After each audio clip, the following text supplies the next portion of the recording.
Engkau telah mengumpulkan kami di tempat ini. Kami sungguh bersyukur kami bisa hadir malam hari ini. Semua ini adalah karena kasih karunia-Mu kepada setiap kami. Engkau memberikan kami tubuh yang sehat, sehingga kami bisa berkumpul di tempat ini untuk memuji-Mu dan menyembah-Mu. Kiranya Tuhan, Engkau menjamah setiap kami yang hadir di tempat ini. Sebentar lagi kami ingin mendengarkan firman-Mu. Engkau pakai hamba-Mu yang terbatas ini Tuhan. Engkau urapi hamba-Mu ini. Biarlah setiap firman yang keluar dari mulut bibir lidah hamba-Mu boleh memberkati setiap kami yang hadir malam hari ini.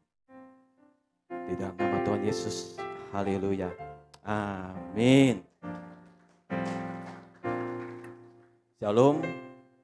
Selamat malam Bapak Ibu dan adik-adik semua. Apa kabar? Baik. Ya, tetap semangat ya kita di dalam mengiringi Tuhan Yesus. Amin. Saya melihat malam hari ini sungguh luar biasa ya. Ramai sekali. Kalau minggu kemarin mungkin karena hujan ya. Ya, jadi agak banyak kursi-kursi yang kosong. Ya, tapi nggak apa-apa ya. Kita tetap semangat mengiring Yesus. Amin. Ya, kita bersyukur malam hari ini kita dapat berkumpul, dapat memuji dan menyembah Tuhan. Saya percaya setiap kita yang hadir malam hari ini, Anda diberkati Tuhan. Dan selalu dalam pemeliharaan Tuhan yang sempurna. Amin. Oke, dan firman Tuhan malam hari ini saya kasih tema, tetaplah mengucap syukur walaupun dalam kesesakan. Saya mau tanya, berapa banyak saudara bersyukur kepada Tuhan? Dan gimana caranya kita menunjukkan rasa syukur kita kepada Tuhan? Malam hari ini saya kasih 2 poin saja. Poin yang pertama adalah selalu mengucap syukur. Mari kita lihat 1 Tesalonika 5 ayat 18. Mengucap syukurlah dalam segala hal. Sebab itulah yang dikehendaki Allah di dalam Kristus Yesus bagi kamu. Lanjut Efesus 5 ayat 20. Ucaplah syukur senantiasa atas segala sesuatu dalam nama Tuhan kita Yesus Kristus kepada Allah dan Bapa kita. Rasul Paulus mengajarkan kepada kita mengucap syukurlah dalam segala hal. Ucaplah syukur senantiasa atas segala sesuatu yang terjadi di dalam hidup kita. Di sini kita apa yang bisa kita belajar? Kita tidak mengucap syukur hanya dalam keadaan baik saja. Tapi kita juga mengucap syukur dalam keadaan tidak baik. Kita tidak mengucap syukur hanya dalam kelimpahan. Tapi kita juga mengucap syukur dalam kekurangan. Kita tidak mengucap syukur dalam keadaan senang. Tapi kita juga mengucap syukur dalam keadaan susah. Kita tidak mengucap syukur saat kita bahagia. Namun kita tetap mengucap syukur saat kita dalam kesesakan, dalam pergumulan, dan saat kita diproses, kita tetap mengucap syukur. Amin Bapak Ibu. Kebanyakan kita itu suka lupa bersyukur. Kalau bersyukur hanya ketika kita dapat berkat saja. Saat kita diberkati Tuhan, baru mengucap syukur. Benar nggak Bapak Ibu? Masing-masing introspeksi diri, ya. Masing-masing koreksi sendiri. Saya juga tidak mau menghakimi, tapi masing-masing tahu sendiri.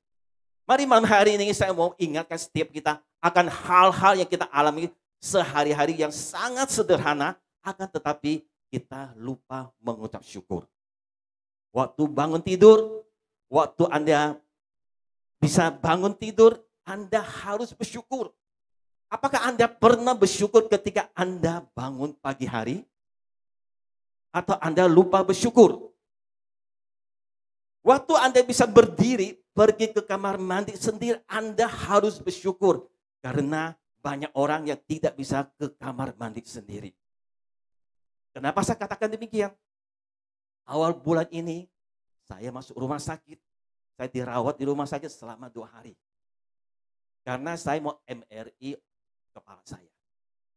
Karena saya mau klaim asuransi, jadi saya dirawat nginap selama 2 hari, baru saya bisa klaim asuransi. Pada saat saya dirawat di rumah sakit selama 2 hari, saya merasa itu tidak enak sekali Bapak Ibu. Karena tangan saya diinfus, kalau mau ke kamar mandi harus bawa tiang infus gitu loh. Itu repot sekali. Ya pokoknya nggak enak lah. Selama 2 hari saya di rumah sakit, saya tidak bisa BAB. Karena saya stres, saudaraku. Ya, mandi, nggak bisa mandi, dirapin. Saya nggak biasa. Akhirnya saya selama hampir 2 hari saya nggak mandi. Waktu Anda ke kamar mandi, Anda bisa buang air kecil dengan lancar. Anda bisa BAB dengan lancar. Anda wajib bersyukur Bapak Ibu. Kenapa? Karena banyak orang yang sekedar mau BAB saja, buang air besar saja, harus minum obat. Itu tolak. Saya tidak promosikan obatnya, tapi saya mempromosikan nama Tuhan. Amin. Kalau Anda bisa mandi sendiri, berpakaian rapi, Anda harus bersyukur. Pantang ini tidak pantang itu. Banyak orang yang kolesterolnya tinggi tidak boleh makan makanan udang lah, kepiting lah, dan lain sebagainya. Tapi saya bersyukur. Ya kolesterol saya rendah, dia 100 cuma 120-an. Jadi saya mau makan udang kepiting, itu boleh. Ya. Jadi kita selalu bersyukur Bapak Ibu. Makan harus berdoa. Makan kita harus mengucap syukur pada Tuhan. Ya, banyak orang tidak bisa makan, pantang ini, pantang sana. Ya, oke? Ketika Anda bisa buang angin saja, saya mau kasih tahu, Anda harus bersyukur. Waktu perut Anda kembung dan tidak bisa buang angin, saya mau kasih tahu, perut Anda akan sakit dan tidak enak. Waktu makan nggak bisa karena perutnya kembung. Saya mau kasih tahu, waktu perut Anda sakit, itu tidak enak dan Anda tidak bisa makan. Terutama bagi orang yang sakit mah. Di sini ada yang sakit mah, Bapak Ibu? Wah, semuanya sehat. Luar biasa ini ya. Itu terutama bagi orang yang sakit mah. Perutnya itu suka kembung karena asam lambungnya tinggi. Betul nggak Bapak Ibu? Itu nggak enak. Ya, kalau orang sakit mah itu perutnya itu suka kembung. Kenapa? Karena kalau perutnya kembung itu sesak napas. Mau makan itu kayaknya nggak bisa karena perutnya itu masanya itu kenceng gitu loh. Kenapa? Karena saya tahu karena istri saya itu sakit mah. Gitu loh. Ya, semalam aja dia masih mengeluh perutnya sakit gitu, kenceng. Mau makan tuh merasa kenyang terus gitu loh. Dia tuh sering tuh perutnya kembung. Ya, dia susah buang angin. Makanya ketika perutnya kembung harus minum obat baru hilang kembungnya. Kalau saya sendiri sering buang angin, makanya saya jarang sakit mah. Tetapi saya sering dimarahin sama istri saya. Dia bilang, sebentar ada bunyi, sebentar ada bunyi. Saya bilang, kamu harus bersyukur karena saya bisa buang angin gitu loh. Karena saya jarang sakit mah. Daripada kamu, ya di situ ya. Gak apa-apa, memang kenyataan kok. Ya. Keadaan apapun dalam hidup kita, kita harus bersyukur. Anda bisa nafas, tidak pakai oksigen, Anda harus bersyukur. Karena orang sesak nafas itu setengah mati. Karena saya dulu punya seorang teman, dia punya penyakit asma. Ya, kalau dia bernafas, dia harus pakai apa? Inhaler yang sedot di hidung. Gitu. Saya lihat kasihan sekali. Ya. Anda nggak bilang aja waktu Anda bangun tidur, Anda juga harus bersyukur. Ya, karena apa? Karena kalau mampet hidung itu tidak enak. Istri saya pernah beberapa waktu lalu kalau bangun tidur, hidungnya sering mampet karena hidungnya ada alergi udara dan debu. Ya. Dia selalu merasa menafas itu susah dan akhirnya harus minum obat. Ya, makanya itu Anda harus bersyukur. Anda bangun tidur bisa berdiri dan bisa jalan, Anda harus bersyukur. Kamu kasih tahu. Belasan tahun yang lalu, kalau saya setiap pagi bangun tidur, saya tuh nggak bisa berdiri. Sakit sekali kedua telapak kaki saya. Sakit sekali, saya nggak bisa jalan. Saya harus duduk diam beberapa saat. Saya harus pegang waktu jalan. Itu belasan tahun lalu. Baru bisa pelan-pelan jalan. Kedua telapak kaki saya sakit sekali. Akhirnya saya periksa ke pena, saya cek ternyata kedua telapak kaki saya ada penumbuhan tulang rawan. Mungkin Bapak Ibu nggak ngerti apa itu tulang rawan. Kenapa? Akhirnya dokter itu tanya, dia bilang, apakah kamu ini telapak kaki kamu itu suka kamu pijit?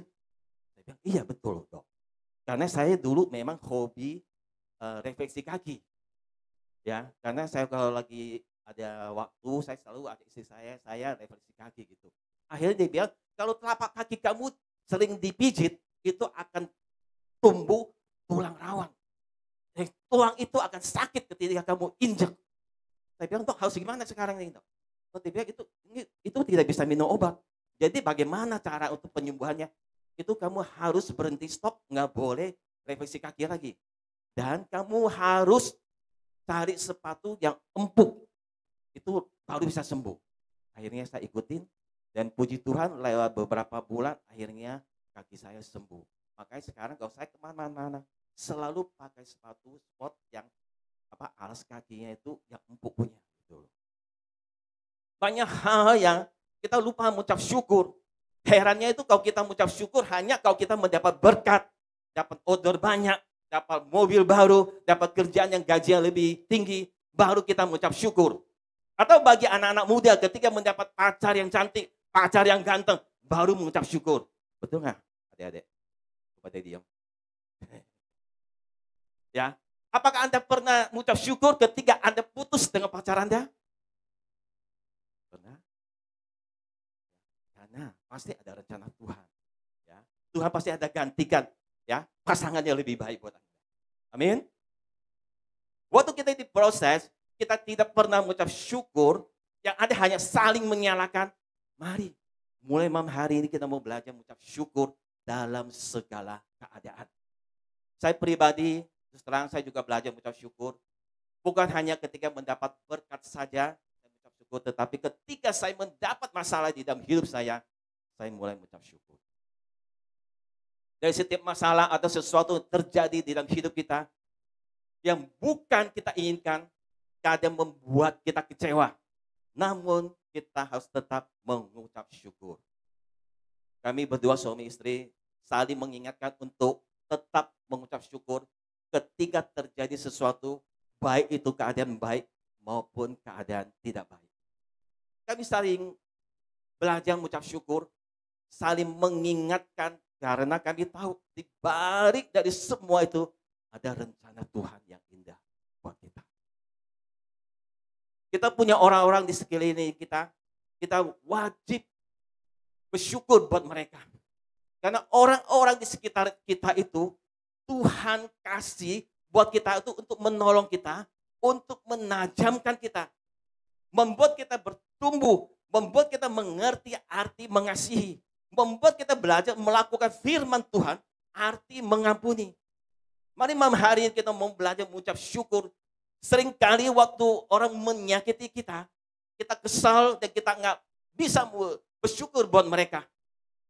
Saya hari ini sangat bersyukur buat orang-orang yang pernah menyakiti saya dan jahat sama saya dan membohongi saya. Saya sangat bersyukur buat orang-orang yang tidak tahu berterima kasih kepada saya yang pernah saya tolong. Kenapa? Karena mereka mengajar saya arti kebaikan. Saya belajar dari mereka arti ketulusan. Saya belajar dari mereka melayani itu tidak boleh punya kepentingan. Tidak boleh punya motivasi. Saya belajar dari mereka arti mengampuni dan mengasihi. Saya mau tanya, apakah saudara pernah merasa kecewa, merasa sakit hati terhadap sesama teman pelayanan? Ada? Pernah? Kok diam? Kalau saya mau terus terang, saya katakan, saya pernah. Saya duluan dah. Ya, saya ngaku deh, saya pernah. Ya, kecewa sesama teman pelayanan. Ya. Bukan saja teman pelayanan, bahkan pendeta. Sekalipun pernah mengecewakan saya. Tapi melewati semua itu, saya belajar untuk mengucap syukur. Dulu, saya punya seorang teman, seorang hamba Tuhan, pendeta. Saya kenal dia sudah lama. Suatu hari tiba-tiba dia telepon saya. Karena kami sudah lama tidak pernah saling komunikasi, sudah lama tidak kontak. Akhirnya dia cerita. Dia mulai hanya cerita tentang pelayanan dia di gerejanya. Dia cerita panjang lebar, aja saya dengerin. Tapi akhirnya dia minta tolong sama saya. Bahwa dia mau pinjam uang. buat anaknya yang mau masuk kuliah, karena masih kurang dana sekian juta.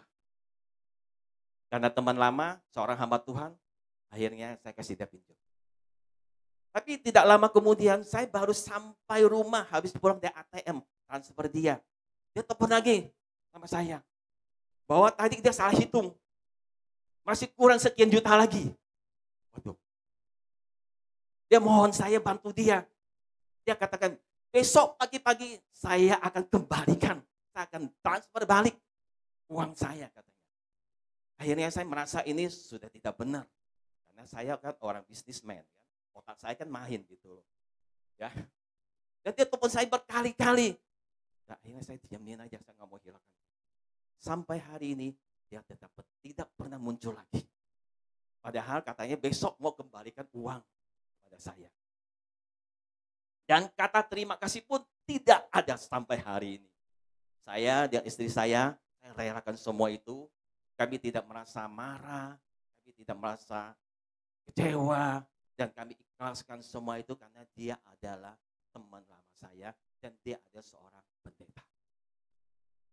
Belasan tahun yang lalu saya juga pernah berjemaat di salah satu gereja dekat Muara Karang. Waktu itu usaha saya lagi diberkati Tuhan, saya dekat sekali dengan pendetanya. Istri pendeta itu buka catering. Karena dia masak, dia buka catering, akhirnya saya berlangganan dengan dia. Hampir tiap hari pendeta ini dan istrinya itu main ke rumah saya karena nganter cateringnya, dia main, dia ngobrol panjang lebar, kadang-kadang bawa anaknya ramai-ramai main ke rumah saya. Tapi apa yang terjadi teman-teman? Ketika bisnis saya jatuh bangkrut, saya lagi susah. Saya mau suruh pendeta ini doa karena saya lagi banyak pergumulan, lagi banyak masalah. Gitu loh.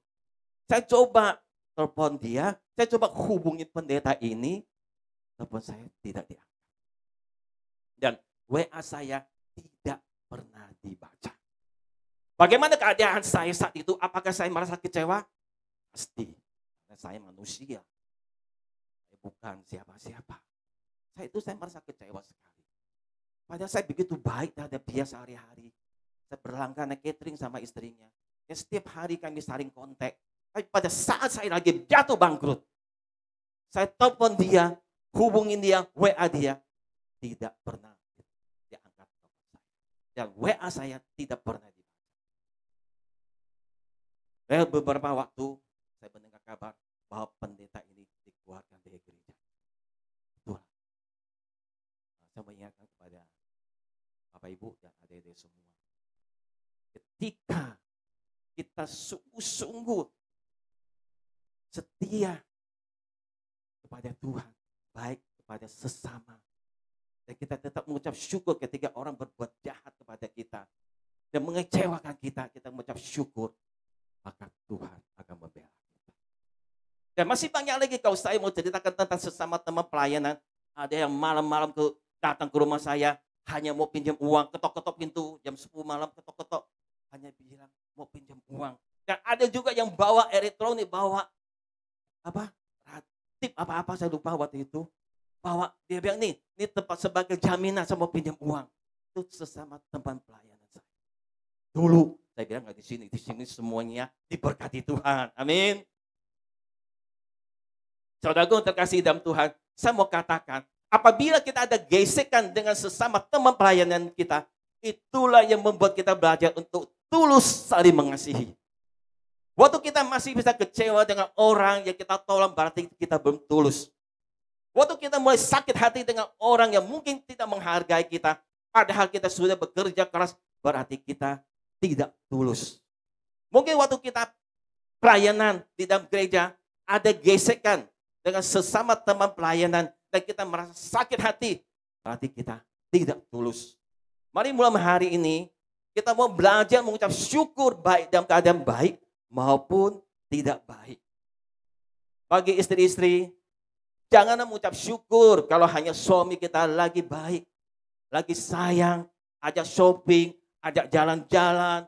Mari kita belajar mengucap syukur ketika suami kita lagi nyebelin, lagi keselin, enggak ajak belanja, enggak kasih uang bulanan, dan lain sebagainya. Ibu-ibu gimana nih? Ayo. Ya, begitu juga dengan suami-suami. Jangan hanya mengucap syukur kalau istri lagi baik, lagi sayang, masak-masakannya kita suka. Menyediakan semua yang kita mau di dalam rumah. Tapi kita sebagai suami-suami kita juga harus tetap mengucap syukur.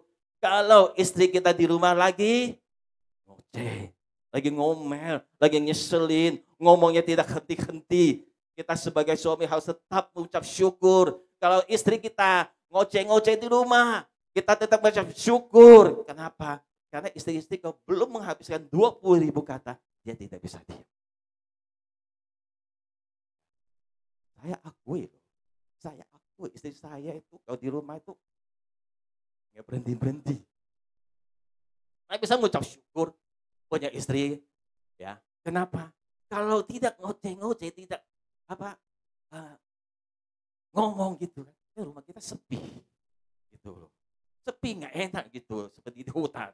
Kalau ngoceh-ngoceh kan enak. Pagi-pagi itu sudah berkicau burung kita di rumah kan, kan enak, bagus. Betul nggak bapak-bapak? Betul? Enak kan kalau punya suami ngoceh-ngoceh terus, punya istri ngoceh-ngoceh terus, enak? Bapak-bapak kok diem? Takut ya? Tapi kita mengucap syukur ya. Saya sih bersyukur Tuhan begitu baik mengirimkan saya seorang istri yang cantik, yang baik, ya, yang setia, ya. Saya bisa berdiri sini itu berkat doa istri saya. Karena dulu kami tidak seiman. Ya, itulah karena istri saya, makanya saya sayang sekali sama istri saya. Oke? Karena kalau kita selalu hanya fokus sama masalah, sama kekurangan, kita enggak akan bersyukur. Tapi orang yang ngerti bersyukur selalu melihat sisi kebaikannya. Selalu percaya bahwa Tuhan sanggup mengubah yang jahat menjadi yang baik. Kita percaya di dalam segala sesuatu Tuhan turut bekerja untuk mendatangkan kebaikan bagi hidup kita. Saya sering berdoa supaya Tuhan turut bekerja dan merencana saya, tapi malahan Tuhan melakukan tidak sesuai dengan apa yang saya doakan. Awalnya saya tidak mengerti dan sempat bingung, kok Tuhan tidak mendengar dan menjawab doa saya. Akhirnya saya mulai belajar mengerti bahwa di balik dari semua itu ada rencana Tuhan yang terbaik buat saya. Oleh karena itu, kita harus mengucap syukur kalau doa kita belum dijawab oleh Tuhan Bapak Ibu. Atau Tuhan melakukan sesuatu berbeda dengan permohonan doa kita. Atau tiba-tiba Tuhan menutup bisnis kita, kita harus tetap mengucap syukur.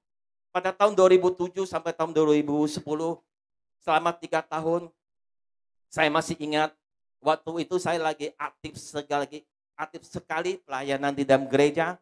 Saya ikut pelayanan hampir sepanjang minggu.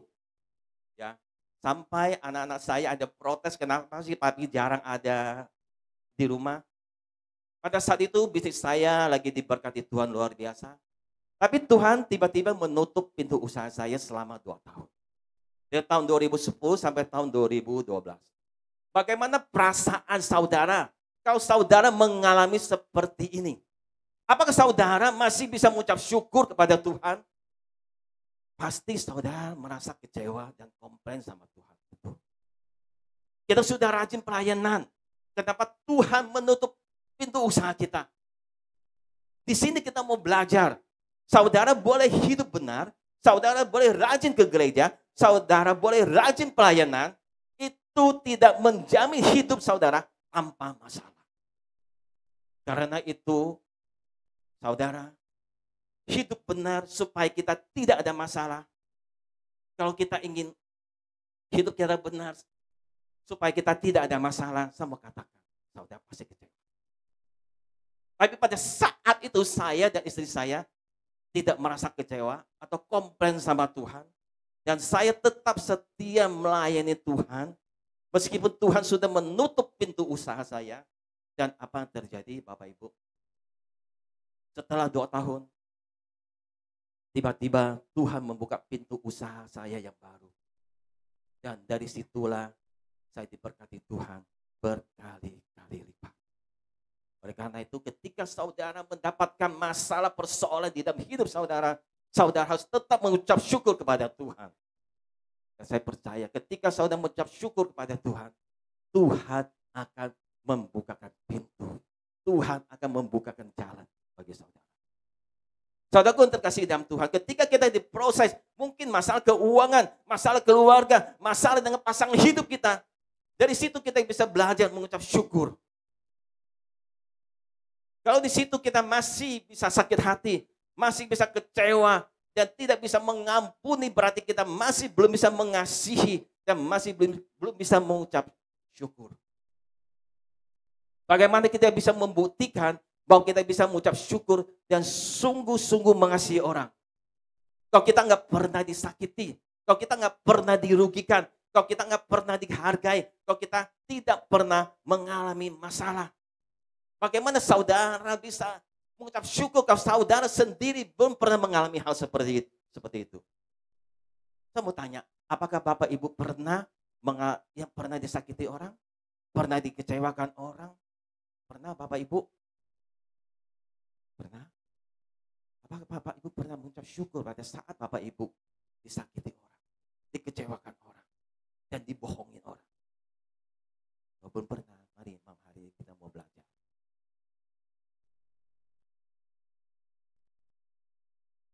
Justru dari situlah kita bisa belajar harus mengucap syukur dan mengampuni dan mengasihi orang yang menyakiti kita. Bahwa kita sungguh menghidupi kasih yang seperti Tuhan inginkan. Justru ketika kita disakiti, kita bisa ambil keputusan, kita harus mengampuni. Dari situlah teruji bahwa kita sanggup mengampuni. Kita harus bersyukur dalam segala keadaan. Jangan selalu mengeluh. Pada saat kita disakiti, pada saat kita dibohongi, pada saat kita dikecewakan, kita tetap mengucap syukur pada Tuhan. Poin yang kedua, yang terakhir adalah mempersembahkan korban syukur kepada Tuhan. Mari kita baca Ibrani 13 ayat 15. Sebab itu marilah kita oleh Dia senantiasa mempersembahkan korban syukur kepada Allah, yaitu ucapan bibir yang memuliakan namanya. Apa itu korban syukur Bapak Ibu? Korban syukur itu adalah waktu keadaan kita lagi tidak baik. Tapi kita tetap memilih untuk mengucap syukur kepada Tuhan. Dan bukan mengeluh. Itu adalah korban syukur. Yaitu pada saat kita disakiti. Pada saat kita dibohongi. Pada saat kita ditinggali. Pada saat kita difitnah. Pada saat kita ditipu. Pada saat kita tidak dihargai. Dan masih banyak lagi korban sakit. Kita tidak mungkin sambil menangis. Kita katakan terima kasih Tuhan. Kita mungkin lagi terluka, lagi kecewa waktu kita bilang Tuhan terima kasih. Tapi kita tetap mengucap syukur. Karena pada saat kita lagi disakiti sama orang, dikecewakan sama orang, itu sakit sekali Bapak Ibu. Karena saya sudah alami semuanya. Waktu saya disakiti, waktu saya dikecewakan, waktu saya dibohongin orang, sesama pelayanan, waktu itu saya merasa sakit sekali. Tapi sekarang saya mulai mengerti, saya mulai mengucap syukur apa yang terjadi dalam hidup saya. Karena dari situlah saya melihat Tuhan kita itu begitu baik. Dari situ saya bisa belajar bagaimana caranya kita tulus di dalam pelayanan kita, bagaimana kita tulus mengasihi sesama teman pelayanan kita. Yaitu ketika saudara dikecewakan, ketika saudara disakiti, ketika saudara difitnah, saudara kau bisa mengucap syukur dan mengampuni dan mengasihi. Saudara akan melihat kebaikan Tuhan di dalam hidup saudara.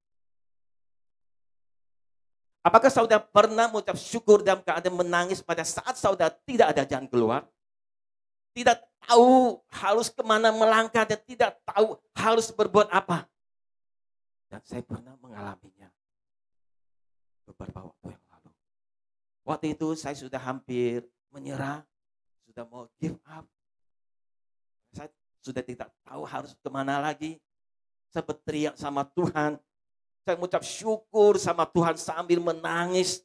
Dan pada saat itu istri saya melihat saya, dia juga ikut menangis. Dan apa yang terjadi saudaraku? Yang firman Tuhan 1 Korintus 10 ayat 13 mengatakan demikian. Kita tayangkan firman Tuhannya. Pencobaan-pencobaan yang kamu alami ialah pencobaan-pencobaan biasa yang tidak melebihi kekuatan manusia. Sebab Allah setia dan karena itu Ia tidak akan membiarkan kamu dicobai melampaui kekuatanmu. Pada waktu kamu dicobai, Ia akan memberikan kepadamu jalan keluar sehingga kamu dapat menanggungnya. Pada saat saya berteriak sambil mengucap syukur dengan tangis, akhirnya Tuhan mendengar seruan saya. Lewat beberapa saat, karena waktu itu saya lagi bergumul, baik di dalam bisnis saya teriak. Saya teriak, saya mengucap syukur sambil menangis kepada Tuhan. Lewat beberapa hari, akhirnya Tuhan memberikan saya jalan. Karena itu, saudaraku, percayalah kepada Tuhan bahwa Ia adalah Tuhan yang setia. Ia tidak akan membiarkan kamu dicobai melampaui kekuatanmu. Tetapi bersama dengan pencobaan itu, Ia juga akan menyediakan jalan keluar sehingga kamu dapat menanggungnya. Amin.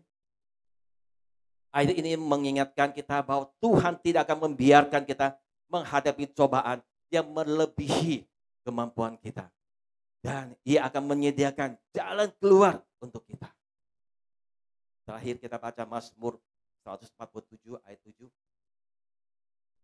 Ayat terakhir. Bernyanyilah bagi Tuhan dengan nyanyian syukur. Bermazmurlah bagi Allah kita dengan kecapi.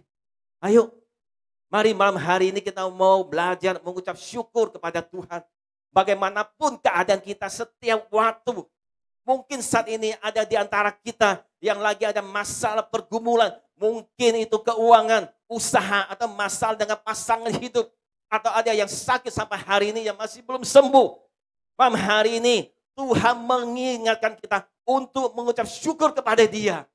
Melalui ucapan syukur inilah Tuhan akan melihat ketulusan hati kita mengasihi Dia. Ketika kita sungguh-sungguh mengasihi Tuhan, maka kita akan mengalami mujizat di dalam hidup kita.